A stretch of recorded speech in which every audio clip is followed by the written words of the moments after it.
Boa noite, senhoras e senhores. Meu nome é Karen e eu sou uma das organizadoras do Combrasier.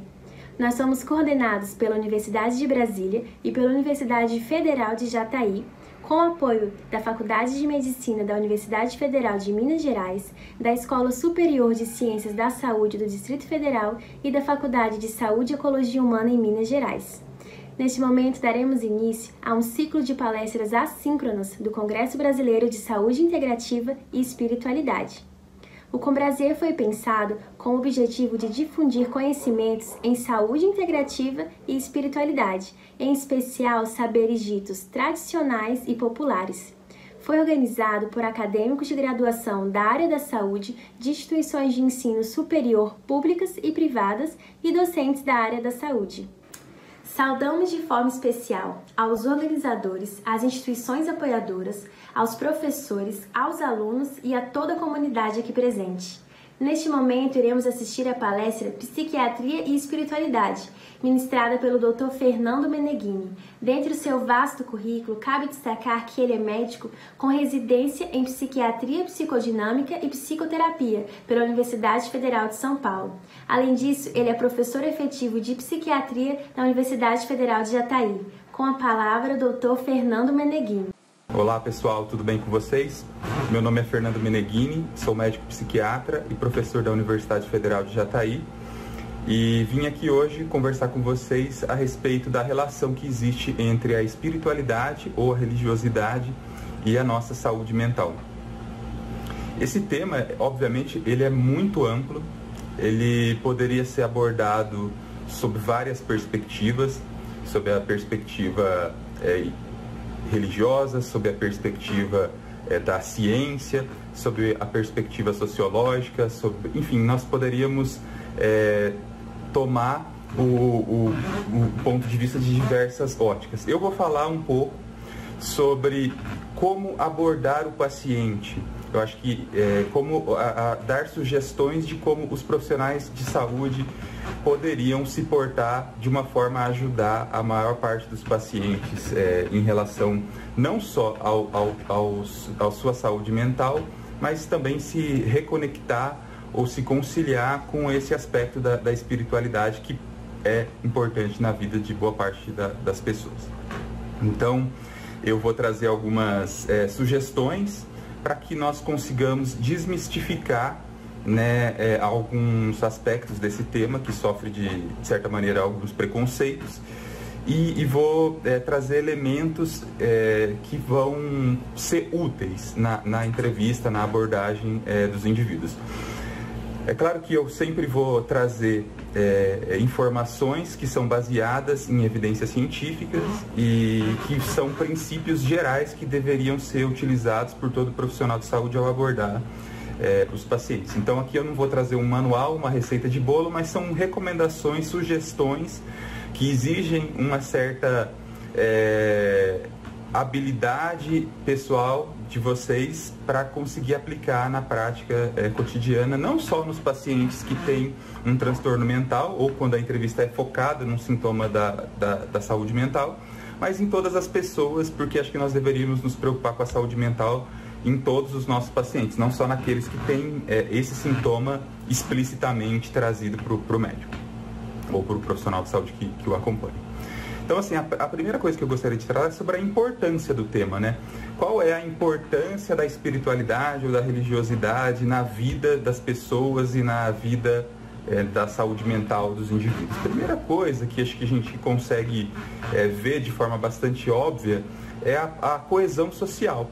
Como que a sensação de pertencer a algum grupo, ela é fundamental para a nossa sensação de realização pessoal, para a nossa sensação de felicidade duradoura.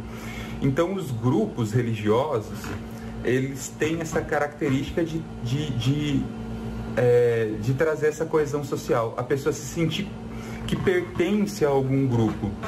Isso é algo bastante relevante. As pessoas que têm dificuldade a ter essa sensação de pertencimento a algum grupo, elas tendem a ter mais dificuldade com a saúde mental, a se sentir menos felizes no longo prazo, a ter mais transtornos mentais, especialmente aqueles relacionados aos transtornos do humor, especialmente a depressão. Então, a coesão social, ela tem um papel fundamental, né? E a religião é uma dos elementos que costuma trazer a coesão social. Então, um jovem, por exemplo, que consegue encontrar amigos na religião, os cursos que as religiões promovem, mesmo os cultos para jovens, essa coesão social, ela é aumentada na experiência religiosa, né? Então é um dos elementos que pode ser das potências das religiões e da espiritualidade, enfim, para a vida das pessoas. O outro aspecto que é muito conhecido, muito difundido em todos os meios, é a relação que as religiões costumam ter com a prevenção do sofrimento, né, com o acolhimento do sofrimento. Então, assim, os indivíduos que estão passando por algum sofrimento na vida conseguem receber conforto por esse grupo social, pela sua fé, pela relação que existe com o sagrado. Elas conseguem sentir um conforto subjetivo muito grande. Então, acolher o sofrimento é um papel fundamental, tanto pelo grupo social quanto pela experiência sagrada da relação divina do indivíduo, né, com essa fé. E é claro, esse acolhimento do sofrimento, ele previne algo muito importante, que é o suicídio, né? Evidentemente, as várias religiões, elas previnem fortemente o suicídio, umas mais, outras menos. Então, por exemplo, as religiões muçulmanas, né, o islamismo, ele é uma das religiões que mais interdita o suicídio. Isso é um fato curioso, né? Porque muitas pessoas têm essa informação distorcida. Muitas pessoas falam, mas e o indivíduo que comete o suicídio na jihad, na guerra santa, enfim. Esse indivíduo é um extremista, ele é uma exceção da exceção da exceção. A maioria dos indivíduos que praticam o islamismo, eles defendem a vida de forma muito intransigente, obviamente, e a ofensa que se faz a Deus é muito grande. Então eles conseguem, mesmo em situações de muito sofrimento, ter essa proibição muito instalada na sua vida psíquica. Então o suicídio é um fenômeno menos frequente naqueles indivíduos que praticam essa religião. As religiões monoteístas, né, em geral, têm essa característica. O cristianismo, o judaísmo também interditam fortemente, mas o islamismo mais ainda. E outros indivíduos que não praticam religiões, né, que são ateus, por exemplo, não tem esse tabu religioso, e acaba que isso, né, num caso de ideação suicida, significa que ele não tem esse fator de proteção, não se preocupa mais. Então, essas relações, elas são bastante conhecidas, né? Então, esses três aspectos que eu falei são bastante óbvios e a gente conhece bastante. Agora, uma coisa que a gente precisa lembrar, que é uma potência muito grande da religião, e muitas vezes algumas pessoas minimizam isso, é que a religião, o sagrado, a espiritualidade é uma das grandes experiências que boa parte da população tem, que fornecem sentido à vida. Se você me perguntar qual é o sentido da vida, eu tenho algumas hipóteses, mas eu não quero jamais impor isso aos meus pacientes. Os pacientes precisam construir o sentido da vida, né? E esse é uma construção da nossa vida psíquica constante e exige um esforço. E as pessoas que praticam uma religião, que tem uma espiritualidade, costumam ter uma facilidade maior em conseguir encontrar uma razão para viver, uma fonte de sentido para a vida, de forma mais constante.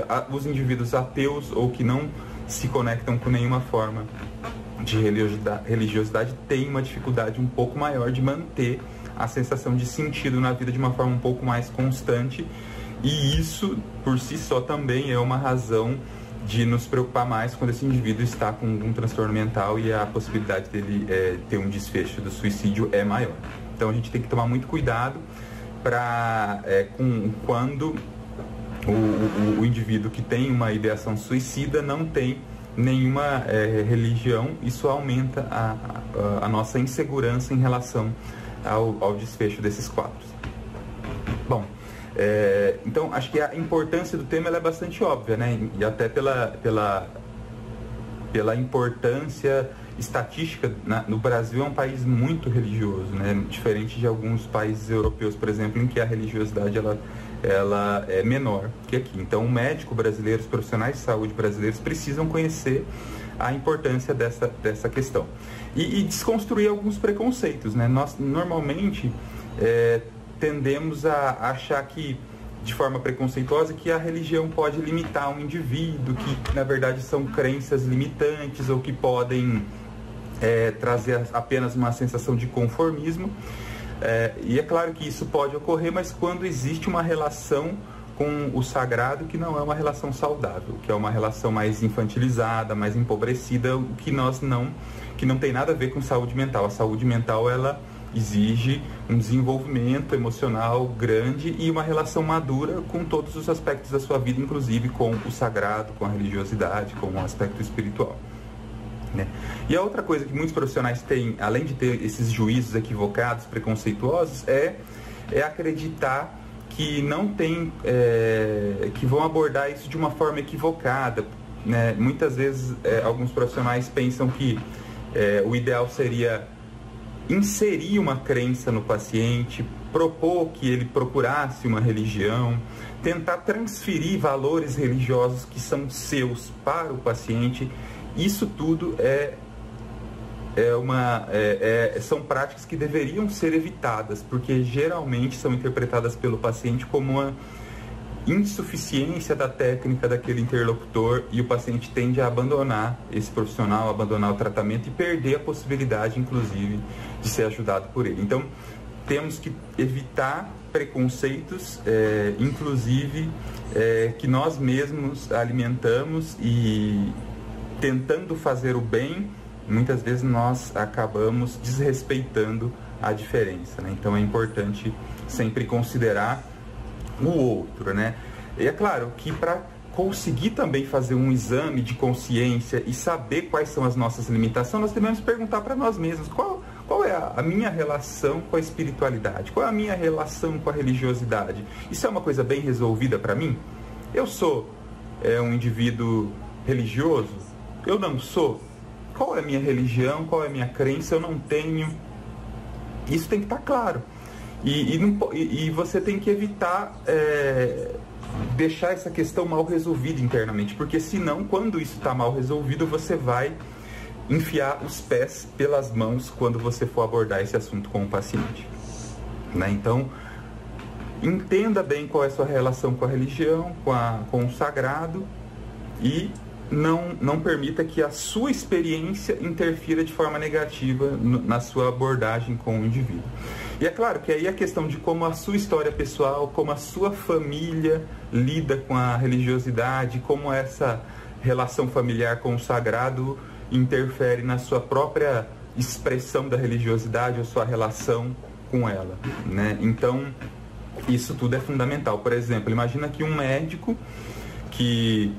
vou dar um exemplo bastante comum de acontecer, né? Muitos profissionais de saúde, por exemplo, imagina que um indivíduo é gay, e no discurso familiar dele, a religião que a família pratica costuma interditar isso, e às vezes a família, por uma visão equivocada da religiosidade, ou uma visão mais extremista, acaba agindo de forma preconceituosa e usando o discurso religioso para até agredir o médico que é gay, por exemplo. Imagina que essa relação dele com aquela religião, ela tem uma probabilidade muito grande de ser uma relação dolorosa, de ser algo que causa sofrimento, mas isso é um problema familiar dele, da interpretação da família, da sua relação pessoal. Isso não deve ser extrapolado para todas as experiências religiosas, né? E para todos os pacientes. Então ele não pode, por exemplo, levar essa experiência pessoal dele a ponto de, por exemplo, tornar um objetivo dele desconstruir as crenças religiosas do paciente que tem isso instalado, por exemplo. Entende? Nós temos que respeitar a relação do indivíduo. Se você não pensa sobre isso, a chance de você agir de forma equivocada é muito grande. né? Ou então imagina o contrário, que o médico ele é um indivíduo que tem uma religião, que também tem uma condenação muito forte de determinado comportamento, e ele atende um paciente que tem essa conduta e ele de repente começa a agir de forma violenta com esse paciente porque ele condena, por exemplo, aquela prática que o indivíduo tem, sendo que aquela prática por si só não é um mal a ninguém. Então temos que tomar cuidado para não impor nossos valores, as nossas experiências traumáticas e pessoais para os nossos pacientes. Se você faz isso, indico fortemente que você procure fazer psicoterapia, porque isso de fato vai causar mais violência, vai causar o efeito exatamente contrário que você queria, né, promover no paciente. Você queria ajudá-lo e você na verdade está causando dano à saúde mental desse indivíduo.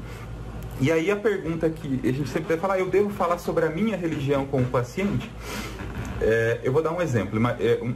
Recentemente um paciente chegou no meu consultório e antes de qualquer coisa, né, cumprimentei, e ele também sentou e falou: doutor, eu queria perguntar para o senhor qual que é a sua religião. Como que vocês responderiam a essa pergunta? Né, pense um pouquinho aí. Eu vou contar o que eu fiz. Eu falei para ele assim, por que você ficou curioso? Você já teve alguma... por que isso te preocupa tanto, esse assunto da minha religião? Você já teve alguma experiência ruim no passado com médicos de determinadas religiões? Aí ele falou assim, não, doutor, eu vou te contar o que aconteceu, porque eu sou espírita e eu fui a um médico e ele, por ser evangélico, muito assim, fervoroso, de forma até uma visão um pouco radical, ele condenou fortemente minha prática religiosa, falou que isso estava me adoecendo, que isso era algo que não era de Deus, e isso fazia parte de toda uma espécie de punição que Deus estava trazendo para ele por conta de ter uma prática religiosa que, segundo ele, era algo mais diabólico.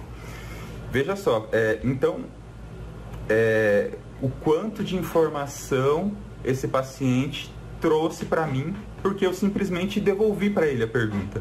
Se eu não tivesse feito essa colocação, não quisesse entender por que aquilo era uma preocupação para ele, eu teria perdido esse elemento, né? Eu teria perdido a possibilidade de trabalhar essa característica, esse medo, essa fantasia, e até mesmo de ajudá-la a superar esse trauma desse atendimento pouco adequado que foi oferecido anteriormente. Então, assim, quando a gente deve tomar muito cuidado para entender qual é a razão que nós vamos falar da nossa prática religiosa com o paciente, e entender qual é a razão que o paciente se interessa pela nossa também, para você conseguir desconstruir essas ideias, essas intervenções, esses traumas que o paciente trouxe. Aí eu falei para ele que eu tenho um profundo respeito por todas as religiões, ainda que não seja a minha, que eu poderia ouvi-lo, e acho que o que aconteceu anteriormente, a gente espera que isso não vai acontecer, porque as religiões devem ser respeitadas em todas as suas características. E aí a gente conseguiu criar uma relação de confiança, e na verdade ele não queria saber a minha religião, ele queria saber se eu era uma pessoa misógina, que queria que todo mundo fosse igual a mim e impor meus valores para todo mundo. E aí eu falei para ele que não, e ele percebeu que ele também estava reagindo de uma forma um pouco obtusa com as pessoas que tinham uma crença religiosa parecida com a daquele médico, né, que teve uma conduta menos elaborada. Então a gente pôde trabalhar isso e ajudar o paciente a melhorar essa relação que ele tem com as pessoas, porque esse preconceito que ele sofreu reforçou uma defesa nele que gerou uma certa agressividade com indivíduos que praticavam a religião do mesmo médico que cometeu aquela agressão contra ele.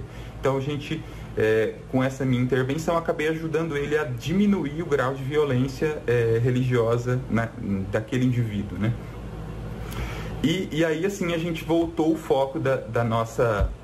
Daí voltamos o foco da nossa entrevista para aquilo que realmente interessava, que era falar sobre a experiência dele, a experiência do indivíduo com o seu adoecimento, e falar sobre o paciente, porque isso é que é o intuito do nosso trabalho, falar sobre o indivíduo que nós estamos atendendo.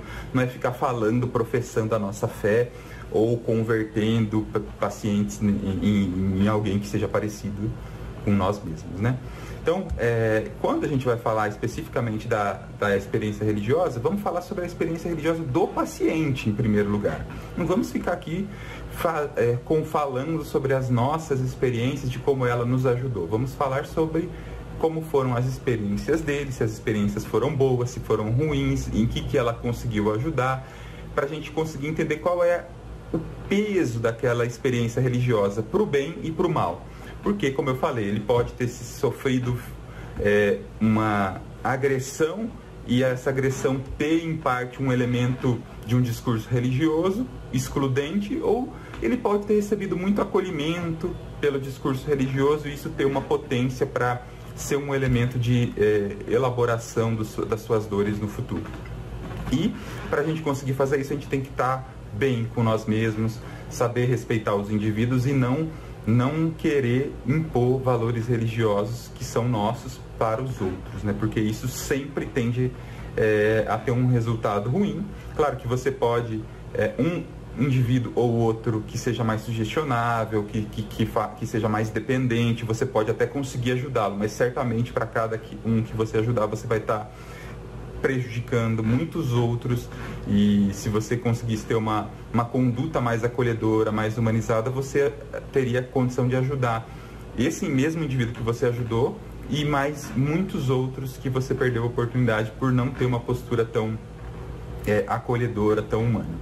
Então, o respeito às diferenças é algo fundamental na saúde mental e, ao meu ver, deveria ser algo também fundamental nas religiões. E felizmente, né, os discursos religiosos, em sua grande maioria, são discursos de inclusão. Infelizmente, existem pessoas que distorcem um pouco os discursos religiosos e acabam usando esses discursos para excluir grupos, para justificar preconceitos e para causar sofrimento, né? E aí, falando sobre a experiência religiosa, como que a gente se depara com um indivíduo que não quer, que não tem essa experiência, que não valoriza, que naquele conjunto de valores dele, esse aspecto do sagrado, a espiritualidade e a religiosidade não tem impacto tão relevante. Nós precisamos obrigatoriamente falar para ele que não, você tem que procurar cuidar da sua relação, da sua vida espiritual, da sua vida religiosa. Isso é importante para cuidar da sua saúde mental. Nós devemos impor. De novo, eu vou contar a história, né? Porque quando a gente vai ficando mais velho, a gente começa a contar a história. E eu recebo muitos pacientes e eles me falam, porque aqui na nossa região tem alguns profissionais que fazem isso de uma forma muito reincidente, vou dizer assim, muito reiterada. Eles falam fortemente que um dos pilares da recuperação da saúde mental é começar a praticar uma religião. E às vezes o indivíduo ele não tem essa inclinação naquele momento da vida dele. E quando ele vai e o profissional fica insistindo naquilo, ele fica se sentindo coagido ou sente que o profissional talvez não tenha recurso suficiente para ajudá-lo de uma outra maneira. Então eu falo, gente, calma. Você, para a sua vida mental, para a sua saúde mental, a religião foi importante. Ótimo, vamos respeitar isso. Mas para aquele indivíduo, por enquanto, ele não está conseguindo, ou aquilo não faz sentido para ele. Vamos ajudá-lo com outros elementos. E assim, em algum momento, ele pode ter esse interesse e a gente conversar sobre isso. É mais importante falar sobre a experiência do indivíduo, não ficar tentando impor os nossos valores. Novamente eu vou falar sobre isso.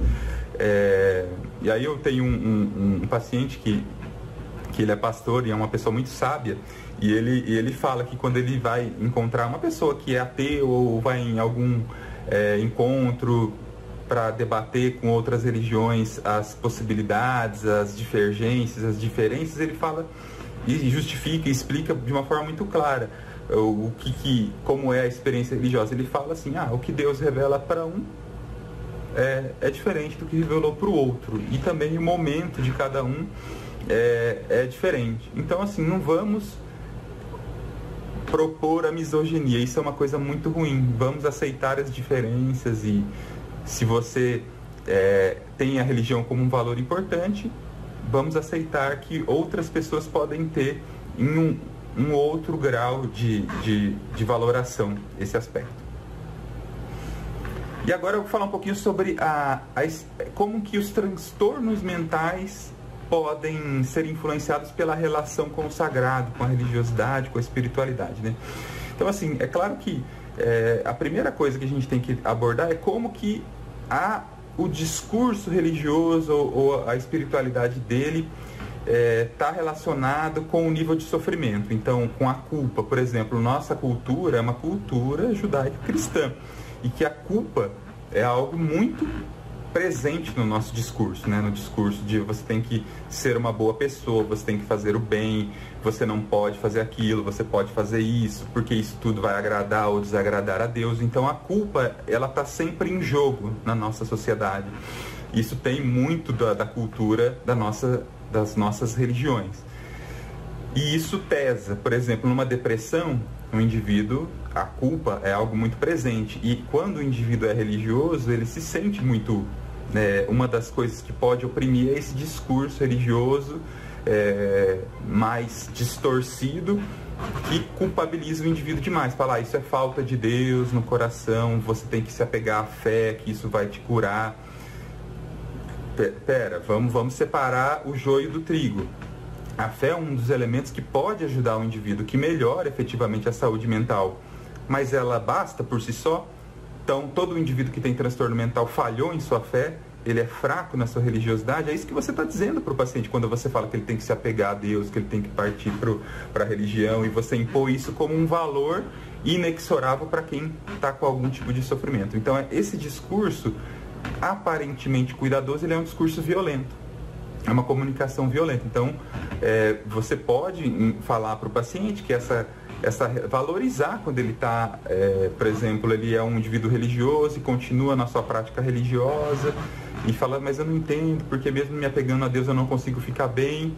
Você fala isso, mas ótimo que você está mantendo esse vínculo saudável com a sua religião, com a sua fé. Isso está te ajudando, apesar de você não conseguir ficar completamente sem sintomas nesse período. Certamente, se você tivesse desligado esse lado saudável de sua vida, estaria pior. Então mantenha isso, mas vamos fazer outras coisas que vão te ajudar a melhorar, né? Isso vai diminuir a culpa do paciente e vai realmente promover uma possibilidade maior dele melhorar. Não impor isso, não falar que o indivíduo precisa se apegar a Deus para melhorar o seu transtorno mental. Você pode apresentar isso como um dos recursos, mas não é um recurso que que tem esse caráter de culpar o indivíduo para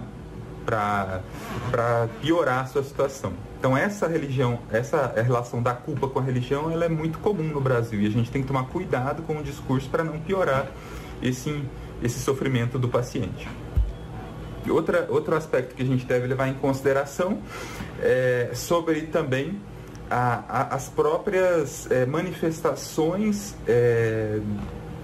dos transtornos mentais e a influência que como que o transtorno mental se manifesta com algum discurso, algum sintoma religioso. Por exemplo, muitos pacientes que surtam, que têm um episódio psicótico, que têm um delírio, pode ter um delírio religioso. Então, delírio messiânico, por exemplo, de que ele é um profeta, ou que ele é uma encarnação de algum Deus, ou que ele recebe uma comunicação. Isso é muito comum de acontecer. E aí a gente tem que ajudar o indivíduo a perceber que aquela experiência religiosa dele não é uma experiência saudável, que aquilo extrapolou um determinado ponto. E os próprios indivíduos religiosos que compartilham da mesma religião do paciente conseguem perceber a estranheza daqueles comportamentos. Então é muito comum. Eu recebo pacientes, às vezes católicos, que o padre que recomendou que procurasse ajuda psiquiátrica porque viu que o paciente não estava bem. Da mesma forma na igreja evangélica, mesmo nas religiões de matriz africana isso acontece, né? Porque fala assim, opa, peraí, essa manifestação aqui não é típica da nossa religião. Ela culturalmente está muito estranho. Isso aqui possivelmente é um sinal de alguma doença mental, de algum transtorno mental. Então a gente tem que levar em consideração a cultura do indivíduo e o quanto aquilo fugiu da média, fugiu do escopo de experiências saudáveis. Isso é muito importante, né? Para a gente conseguir detectar esse discurso delirante, mesmo quando ele está travestido de um discurso religioso. Às vezes o paciente espírita fala assim, mas eu, por exemplo, eu vejo eventualmente espíritos, eu recebo espíritos no meu corpo e me manifesto, enfim.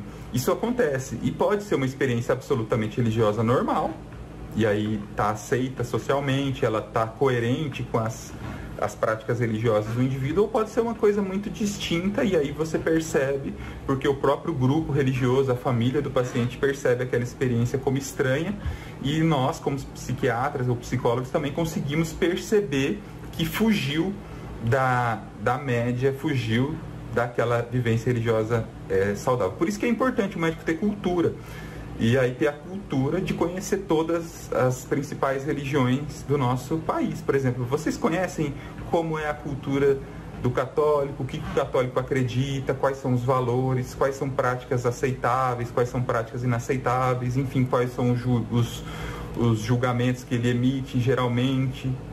E os evangélicos?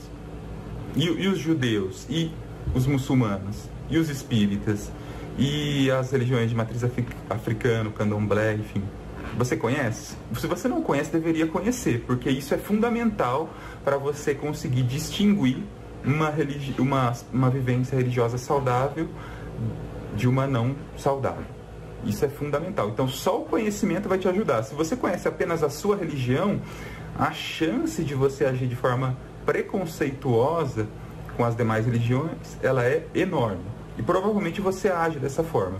Se você não conhece nenhuma religião, a menos aqueles aspectos muito superficiais, você também tem uma chance muito grande de ser preconceituoso. Então, assim, eu digo preconceituoso porque é ter um conceito formado sem ter o conhecimento prévio. Então, se você tem algum juízo sobre uma religião que você não conhece, você está sendo preconceituoso, porque você tem que conhecer antes de formar juízos. E o nosso cérebro, ele é assim. Ele tende a ter ações preconceituosas o tempo todo. E só nos liberta do preconceito o conhecimento. Então, estudar, conhecer as religiões. Você não precisa aderir a uma religião, a professar aquela religião, mas você precisa conhecer, porque você vai conhecer pessoas. Você vai falar sobre a vida das pessoas e você vai precisar conhecer as crenças, os valores que ela pratica, né? E, óbvio, quando a gente vai falar sobre as religiões, é interessante também entender como que o grupo e a família do paciente vivem essas religiões, porque isso tem um impacto muito grande na saúde mental dos indivíduos. Bem, acho que eu consegui mais ou menos trazer alguns conceitos gerais, e aí eu vou trazer algumas lembranças para o final da nossa conversa. Primeiro, de novo, combata preconceitos. Não aceite preconceitos. Não aceite preconceitos, principalmente em você. Nós temos preconceitos, gente, o tempo todo. E quando a gente descobre os nossos preconceitos, é uma festa. Não é um motivo de vergonha. É um pouquinho, né? A gente fica um pouco constrangido, mas não precisa. Você aprendeu sobre si e você vai conseguir não ser preconceituoso mais. Então, assim, não tenha medo de descobrir preconceito em você mesmo. É um momento ótimo, porque você conseguiu abrir um horizonte para melhorar. Então procure seus preconceitos, olhe para ele e fale, eu vou ser melhor que você. Esse preconceito pequeno eu vou superar e aí amanhã eu vou ser melhor. Pronto. Isso é fundamental para o nosso trabalho como médico, para o nosso trabalho como profissional da saúde, para a nossa vida como pessoas saudáveis, né? E para diminuir preconceito, o que a gente tem que ter? Formação adequada. Uma formação intelectual. Olha, eu não estou falando de formação médica, de formação científica, eu estou falando de formação cultural. Leiam, vamos procurar entender as religiões também, entender sobre como é a mente humana, entender como é a história da antropologia, da sociologia, da filosofia, porque isso tudo vai ampliar a sua cultura e vai reduzir seu preconceito. quanto mais conhecimento você tem, menos preconceituoso você é. Isso é óbvio. Quanto mais você vive em uma bolha fechada, os seus preconceitos eles vão se tornar enormes e vão te engolir, infelizmente. E assim, aceitando mais as diferenças, conhecendo mais as pessoas, sendo mais aberto a ouvir, você não vai ter outro caminho que não acolher o sofrimento do indivíduo, escutar é muito mais importante que falar. Eu ouvi uma vez uma brincadeira no Facebook falando assim: falar é fácil, quero ver, ouvir. Ouvir é difícil, né? E hoje nós estamos vivendo um tempo que ninguém quer ouvir. Todo mundo quer falar e quer converter. Nós queremos cooptar pessoas para nossa bolha. Para com isso, gente. Não vamos fazer proselitismo. Não vamos querer transformar o mundo em pessoas igual a nós. Não, pelo amor de Deus, vamos viver a diferença, vamos aprender com aquelas pessoas que pensam diferentes de nós mesmos, evoluir nossos pensamentos e ao mesmo tempo se mostrar nossos valores, porque isso vai ajudar as pessoas também a absorver parte da nossa cultura, dos nossos valores, e essa troca é o que nos enriquece. E essa troca, ela só vai acontecer com o respeito, né? Você precisa ouvir o que é diferente, respeitá-lo para poder até mesmo absorver bons valores que eles trazem e respeitar o indivíduo também, para você acreditar que ele é capaz de absorver boas práticas, bons valores que você também tem para compartilhar. Então, não pense que você é melhor que ninguém, não pense que ninguém é pior que você, e também não se coloque num lugar menor que as demais pessoas. Nós todos estamos no mesmo barco, literalmente, né? Vivemos no mesmo planeta, vivemos nas mesmas circunstâncias, passamos pelas mesmas dores e podemos compartilhar nossas experiências e evoluir juntos. Esse acho que é o grande caminho. Espero que eu tenha ajudado a refletir, principalmente, porque esse é meu trabalho mais importante, ajudar as pessoas a ouvir a sua voz interior, refletir e tentar se tornar cada dia melhor. Um grande abraço, muito obrigado pelo convite, espero que em outras oportunidades eu esteja presente para aprender com vocês e trocar experiências. Até breve, tchau, tchau. Muito obrigada pela excelente fala, Dr. Fernando. Agradecemos imensamente a disponibilidade, foi muito enriquecedor para todos nós.